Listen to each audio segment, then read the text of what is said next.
Hey there, welcome to Contracts and Chaos. My name's Alyssa. And I'm Brenna, and we're here to tell you that you are not alone in the mayhem of this real estate industry. We're keeping it real and sharing our stories, strategies, and successes in today's real estate world. So come join us every Tuesday while we talk contracts and chaos.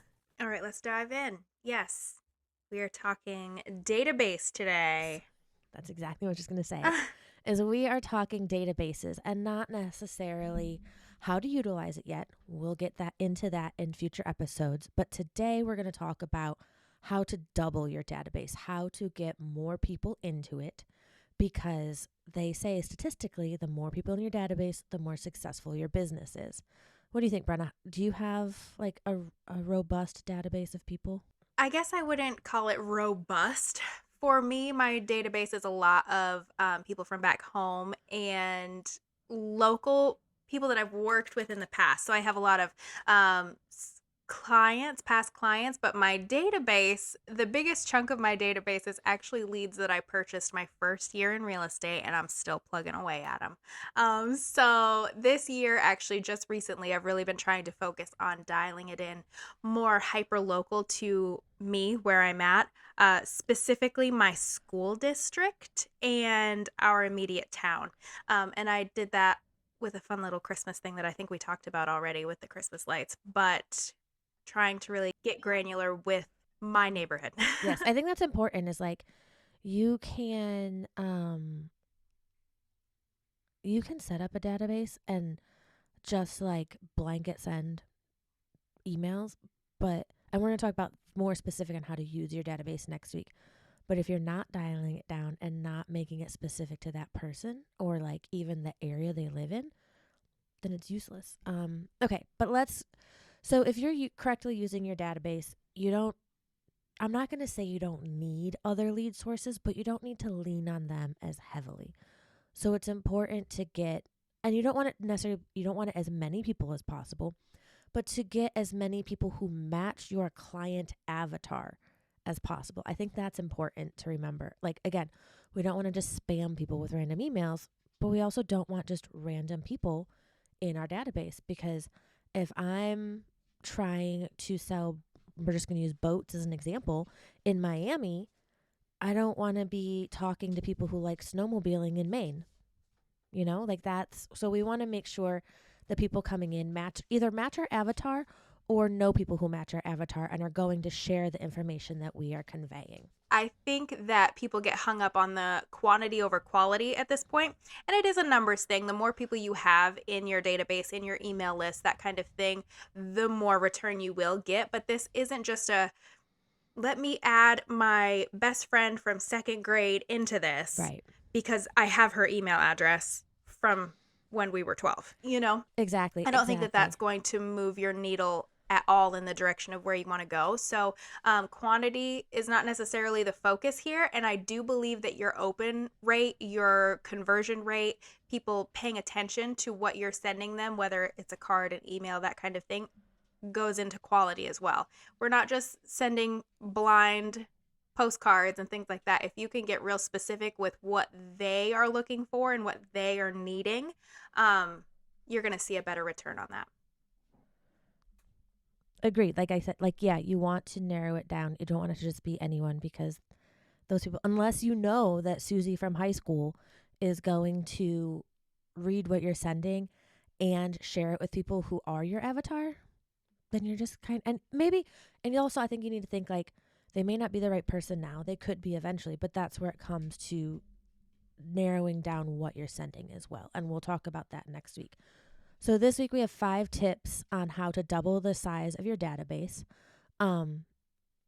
with people who fit your avatar and that you're going to want to do business. So the first one is online events.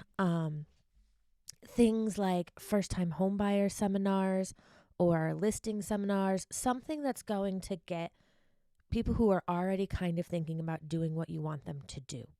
And that kind of sounds weird, but like, I don't want people in my seminar who, if I just said, oh, like, come just have a happy hour with me. No, I want to dial this in. So this is going to market to people who want to do what you're talking about, and it narrows down that audience. So you can host it on YouTube. You can host it on Zoom. You're going to advertise it online, say, a home buyer seminar. You could set it up on Eventbrite if you wanted to, so that it opens it up to a pool of people who aren't in your sphere of influence already, but who still want to do whatever it is that the seminar is about, whether or not it's home buying, refinancing, all those things. Then record that training. So if you're utilizing Zoom, record it. And then later you can use it, post it in your social media and say, hey, DM me for this training and I'll send you the recorded version. It's another great way. Again, there are people who are already thinking about doing that thing, whether it's, again, home buying, refinancing, whatever your topic is. Then if you want to, you can post it on YouTube. That will give you evergreen content. So people who are using YouTube as a search engine, which is pretty common these days, to get information, you'll pop up. And do this as often as you want. Some people say do it weekly. Obviously, we know time blocking, put it where you can, put it where it makes the most sense for you so that you're actually effective with this. Because if you're just half-assing it, it's not going to be effective. I think online events are a good option if they're done well. I've been to some really great ones and I've been to some really thrown together ones. So I lost you. It's because I muted my microphone so you wouldn't hear the dog going crazy in the background. I went and got her remote so I can just sit here and I was having my hand chewed off and I was like, I couldn't tell. I couldn't tell that you were getting your hand chewed off. So great job. No, what I was saying is I've been to some really great ones and I've been to some really thrown together ones. So as far as online goes, I feel like you have to be all in, whether you have 2 people that show up or you have 20,000 people that show up. So you need to come with the content, with the quality, with that information to those 2 people just as well as you would have with 300. You know what I mean? And consistency is a big thing, but I guess I wouldn't do a weekly one for me because there's no sense of urgency for somebody to do it this week, because they're like, oh, well, she does one every week. I'll do it next week kind of thing.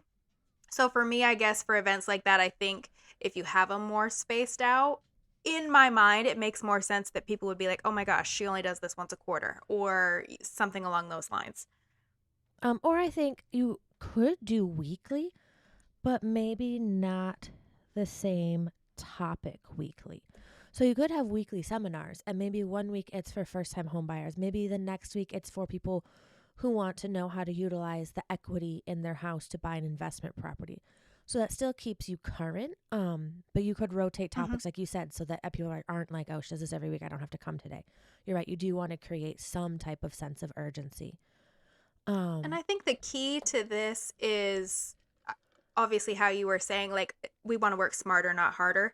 So record that training.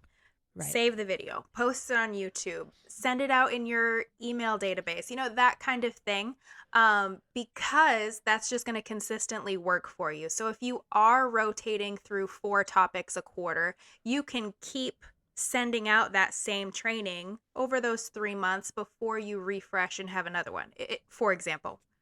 Yes, exactly. And I think if you're going to send it out,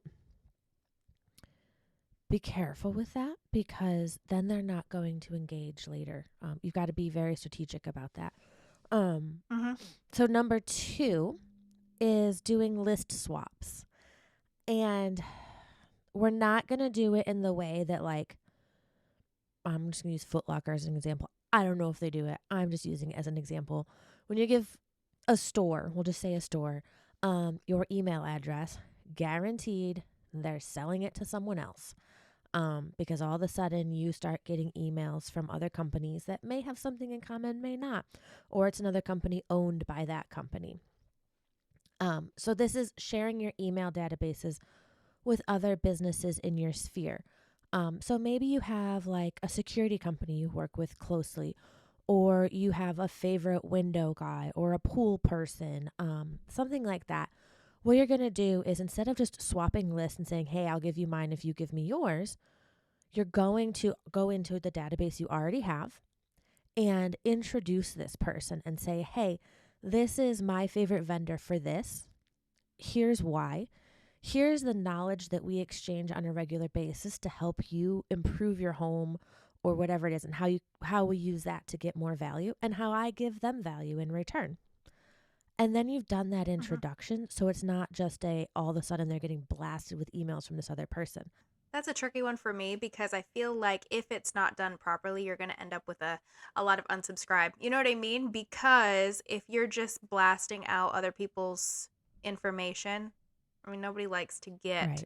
spammed, right? But if it's something like you said that leads directly into what they're already trying to accomplish, for example, um, in our line of business, we're doing a first time home buyer seminar, for example, right? And then the connection that I make with them is a lender that sends out an informational video once a week, that kind of thing. That's just going to piggyback off of what I'm trying to support them in, which will then translate into wow, she's really setting us up for our future success in buying a home. Yeah. Or even selling a home. Like one of the examples I heard somewhere was like if you it's a say it's a pool vendor. One of the pieces of advice they can give you is how to increase the value of your home by installing a pool. Is it worth it? Is it going to give you the equity back versus what you're spending? So if you can give people guidance on that, or your vendor can, like I think it's a good way to do it. You just have to be strategic so it doesn't come across as, oh, I'm selling you or stuff like that. Like, because we all know that doesn't work. Right. Something else that would be a good idea, and actually Alyssa's really good at this because she does them a few times a year, is the community drives Yes. to get involved with specific neighborhoods. Specific people are seeing your face more and more often. Um, you just did a food drive recently, didn't you? Yeah. So every fall we do a food drive. And then what we do is we print a flyer and we go to a local grocery store and they donate all of the paper bags. So this year I think we did just under 400. We This year we narrowed it down to one neighborhood. I think we went a little too big last year and it was a little too much. But you just donate that or deliver that flyer. You don't even have to knock on the door. We leave it at the front door, stapled to that paper bag. Put a QR code on it to scan that takes them to a Google document. So we get name, address, email, phone number. We tell them, hey, like email and phone number we're using in case we need to communicate about this, which is truthful. Because then what we did was we picked 2 days where we would pick up. So we said we'll be back either this day or that day. So once we get all those addresses back, we create a quick map of, okay, this is what we're targeting today. This is what we'll hit the next day. We communicate that with them and say, hey, here's what day we're picking your stuff up. Just leave it on the front porch. We will come get it. And then we pick it up and donate it for them. So this year we did Second Harvest Food Bank, and we donated over 500 pounds of food. And That's a lot. it's a lot, but it also like, it shows your community that you're giving back. When I door knock or when I do pop buys or things like this, I never am asking for business. You'll never see me drop something. I think we've covered this before. Brenna, you're going to tell me get off your soapbox. You will never see me saying your referrals are what feed my business. No, nope. Um, and this is actually last year we did this, or I did this, and then that's how I met my preferred insurance agent. And then a few months later, we door knocked home equity reports. Same way. We Mhm. printed them out, stuffed them in doorways, and that's how we met our preferred lender. And they both live in that neighborhood that I farm, and now we do everything together to split costs. We are actually coming up with something. We're going to do another drive type thing in the spring. But it's a great, it's so easy. You're giving back to the community. You're making it easier for your community to give back. We did talk to the school and the school about possibly doing like a school supply drive. And she said if we were to do that, that it's specific items. So if you're thinking of doing one of these, don't just do it and then show up at school with a bunch of stuff, because they end up getting stuff they don't need or don't want and have Mhm. to get rid of it some way. So make sure you talk to your local school first. But it's super easy. Leave the flyer or post it somewhere. Um, it's much more effective if you actually go door to door versus just posting it online. I've done it both ways. And then set the date, use the Google Drive or Google Form that spits out all the information you need, and then pick it up and you donate it for them. You get name, address, email, phone number. It's perfect. That is wonderful. The Google Forms, it really, I think, so Google is, we all know and love Google, but it really has so many features that for free that you really can tap into. Yeah, I used a Google form for the Christmas lights one, and it's just been so easy. So easy. I actually ended up turning off. I had originally like notify me when somebody votes on this because I'm like, oh, it's gonna be so exciting. I want to get to 100 people, and we're over 300 votes right now. So at one night, I was like, my phone was just ding, ding, ding. So I was like, okay, enough is enough. right. But that's great. Like community involvement, community support. People are gonna see that. They're gonna recognize that, and they're just going to be either attracted to it or turned off by it. It's going to be one or the other. But the people who are turned off by it are probably not people that me personally want to do business with anyways. Right. So I think that it's a great way to get your face out locally because I forget what number they say, but for example, if your database has 150 people, each of those people in your database know another 100 people, right? So essentially, by extension, you could have thousands of people able to be reached by connecting and being a part of your database because people talk. It's the oldest, most most reasonable way of communication, word of mouth. Yep. People talk. So whether it's good or bad, it's going to get around. It's Exactly. just Exactly. how it works. Yep. Look, and then we followed it up this year. There's a local Christmas parade in that town, and we got a float, and it was expensive. I'm not gonna lie, like that float was expensive.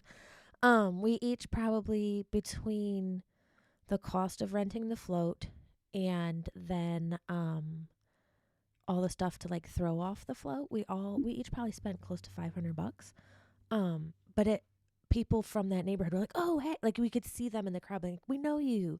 So it gets you out, like you said. It gets your name and your face recognized, which is super important.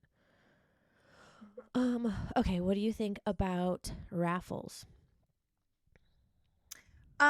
So I have only done one raffle. It was the first year that I had my license, and it wasn't as successful as in my mind. I was like, oh my gosh, people are gonna love this, right? And it just wasn't as successful as I wanted it to be, but I don't think that I necessarily went about it correctly either. So something to revisit for me. But I guess it depends. I've seen agents go and collect donations or purchase items from local shops and things like that and put them together in this big basket and then raffle it off.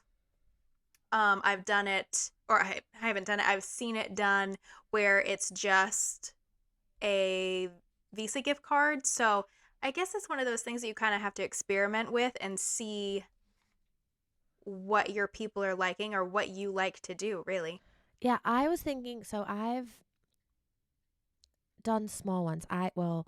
One year um, where we live, where you and I are kind of, Charlotte is the biggest city. I think that's the easiest way to say where we are. We're a football town. Well, maybe not this season. This is not a good week to say we're a football town. But we are The poor Panthers. Yeah. You know it's bad when we gave away our club level tickets gave them away. Anyway, I digress. Last season I paired up with a nonprofit that I support locally. It's a dog rescue or animal rescue. They had a dog come in that needed major medical attention and they were short on funds. I took our preseason tickets for the Buffalo game and raffled them off. And all I said was screenshot me your donation. For every, I think it was $10 you donate, you get one entry into winning these tickets. This was a time where people were still excited about going to these football games. And Right. it's a cost I already had. We've already paid for our season tickets. I don't go to preseason, so I wasn't going to use them. And I collected names, email addresses because I said, like, I put it all over my social media. They put it on theirs. DM me or email me the screenshot of your donation, and then you'll be entered to win. So I got everyone's email addresses, and the charity got the money they needed. And it was really successful. We raised, because it was less than, I think it was less than 24 hours. It was one of those last minute things where I saw their post and was like, hey, I'd love to help. Here's what I can do. And we raised over $500 in 24 hours. And then I just transferred the tickets to that person. This year, I'm actually going to start posting on my social media this year a copy of the 12-week year. So if you're following us, I'm at your homegirl _CLT. Brenna is at the real Brenna Stebbins. Is that what you're Real life Brenna. real Yep. life Brenna? Yes, I am going to give away a copy of the 12-week year. We've talked about it here. I think it's a great book. I think it works for anyone in any business or even your personal life. So I'm going to start marketing that as just a, hey, I'm going to give this away. DM me this word or whatever. Collect those names and addresses, because I want people in my database who are forward thinking, who are goal getters, who want to push forward. I don't want the bleh kind of people. Mm-hmm. And I'll be interested to see how that works. You can also, like, if you want to, partner with like a local business. A lot of times they want the attention.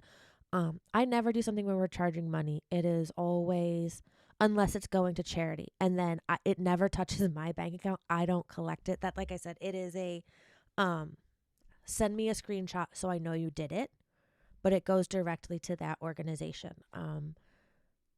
And the one thing I think is important too is when you announce the winners, give the other people a freebie of something so they all feel like winners too. So, like, when I do the 12-week year, obviously someone's going to get a book, but I'm also going to email a template of how to break it down. So, Mm-hmm. okay, you didn't get the book, but here's the template. So if you want to, go break this down on your own. And if you have questions, reach out and ask. Like, that's going to start a conversation of like, hey, how do I do this? Can I do it without getting the book? Like, stuff like that. I just. And that leads directly into our last one, is that lead magnet or a downloadable resource. And we were just actually talking about this morning.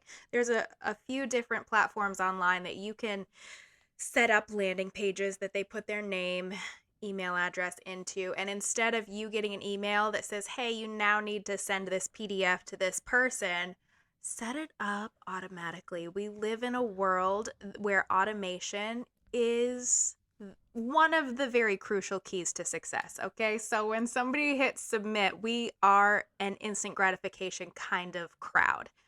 If I'm online, I'm like, oh, I get this freebie, and I put in my information and I don't have it in my inbox in 3 minutes, I forget about it. I move Yep. on to the next thing. I find someone else, right? So there are platforms that you can set it up to be automatic. They put in their information, it automatically sends them an email that says, hey, thank you for your interest. You can edit it to say whatever you want. This is my freebie on 7 things you need to do to get your house ready for winter. That kind of thing. And it's automatically downloadable. It's a link, PDF. It'll go right. You can open it up on your phone, your laptop, your computer, whatever the case may be.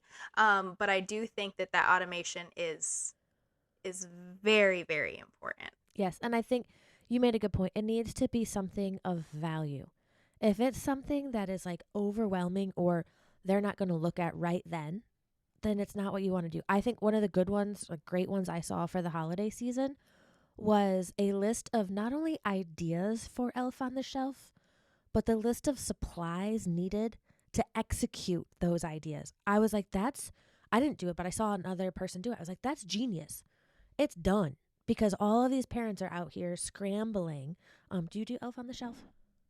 I do. We do, yes.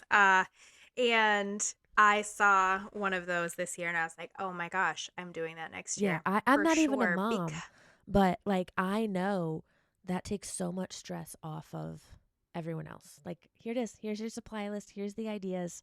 You're done. Print it off. Yeah, Save it and to you your can just, phone. it's easy to just you're like, oh, well, I'll move it. It's not that big of a deal. But listen, coming up with different things, and I'm a last minute girly. I really, really am. So the night of, I'm like, oh, what are we going to do tonight? You know what I mean? Like on Pinterest and Right? on Do I YouTube have and marshmallows? what? Travis, go get Right. marshmallows. Do the kids have toy dinosaurs? So it's just one of those things that I actually, it's in the works. I've already started creating the list. It has to be, so I'm gonna make it cutesy before next year, Right, but right. I've already started creating that list because I was like, that is genius and it's so helpful. Mm-hmm. The other one that I saw floating around is very, again, hyper local. Here are 10 places to see Santa Yep, this month. yep, You know what I mean? This is where Santa is gonna be. Pick one. yep. And that's And amazing for people who are trying to get pictures with Santa. They're out, they know he's going to be at the mall this week, but they don't have time to go to the mall. It's just easy. It's so easy. and if you want to ninja both of those, so for the Elf on a Shelf, add a link to an Amazon list. Boom, done. In their shopping cart, sold. Like they don't even have to go to the store. All the supplies they need are there. If you want to ninja move the Santa one, if people have to sign up for that, include the links. Don't make them look for it. Two other great ideas I saw are great neighborhoods to go see Christmas lights. I thought that was a great idea. And then, why did my brain just quit? Oh, what was the other one I saw? Oh, um, Christmas parade schedule. If you live in an area where there's multiple Christmas parades, I saw this one floating around and it was amazing. It was here's where the parades are, here's what time they start. That's awesome because I used it because I was doing some like guerrilla warfare marketing or guerrilla marketing at these parades. I have them all listed out on my calendar and I just went and handed stuff out at every parade. So those things like that are super, and those are things you can do in every season. So it doesn't have to be winter holiday specific.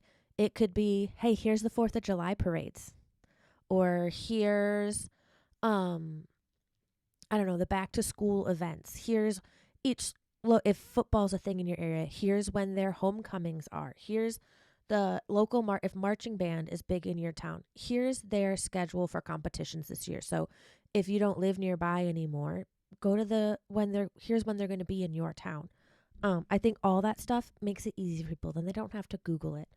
Um, yeah. Something else like that is season specific. You could have one that has all of the local sports signups for kids. I'm always more like kid and family focused because that's just something that I'm searching for, Right. So come spring when it's softball and soccer, like here are the local YMCA. We've got a few different rec centers that are all part of our county. Here they are. Here are the registration links.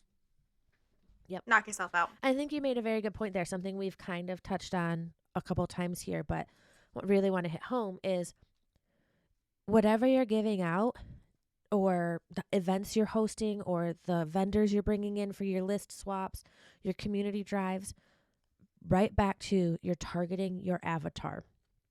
So Brenna works with a lot of families because that's where she's at in life. I work with families too, but not always necessarily who I want to work with. So make sure whatever you're delivering, whatever raffle you're doing, whatever community drive, bring it back to the avatar of the client you want to work with. Mm-hmm.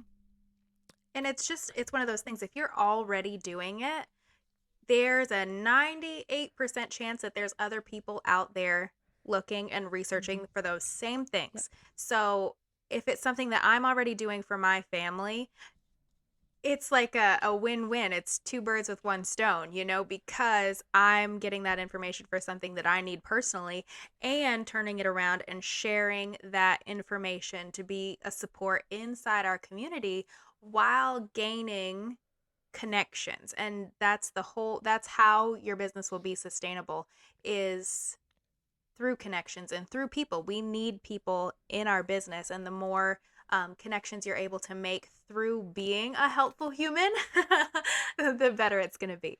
Yes. Yep.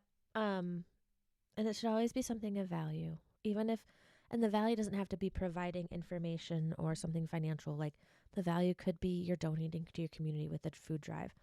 But I think the most important point here, and I'm going to wrap it here if you're cool with this, is a database is useless if you don't utilize it. So as you're working through the holidays, this is going to come out right after the new year. I think as you're thinking of these and how you're going to utilize it or what you want to do, make sure you're also thinking about how you're going to utilize these email addresses, phone numbers, names once they're in your database. And if you are not sure how to do that, um, we're going to talk about that next week of how we take our database and we utilize it to convert that into leads. And this is not always a short game. This can be a very long game. Like Brenna said, you have some from when you started 3 years ago that you are still nurturing in there. Because if you don't utilize it, it's just names and emails sitting there doing nothing. And we don't want to put all of this energy out there to not have it turn into sales eventually. Right, right. So, yeah, next week I think we'll dive in a little bit more on setting yourself up for success with this because it's just like anything. It's consistency, it's commitment, and if you are throwing together something at the last second, like that elf on the shelf example, I saw it and I was like, oh, I could do that, right? But it would have been a week late, like we're talking the 7th of December, and I'm gonna throw together something to put out there. Could I? Yes, but it's going to be something for next year. So Thanksgiving, it's getting posted. We're planning ahead. And that just is like, oh, you'll remind them, oh, she's already 6 steps ahead. We're not, because you don't want to hit people after they've already done half of the work and then you show up for the rest. You want to catch people ahead of time. So now you're going to want to start. We're in January. So let's start thinking Valentine's Day, and we'll get into that on the next episode too, because you want to be a step ahead. You want to be supportive of them because you've already done the work. Yep, absolutely. All right. Okay. Well, on that note, y'all, have a good day. And we will see you all next week Next week. All right. on Tuesday. Tuesdays. See you later.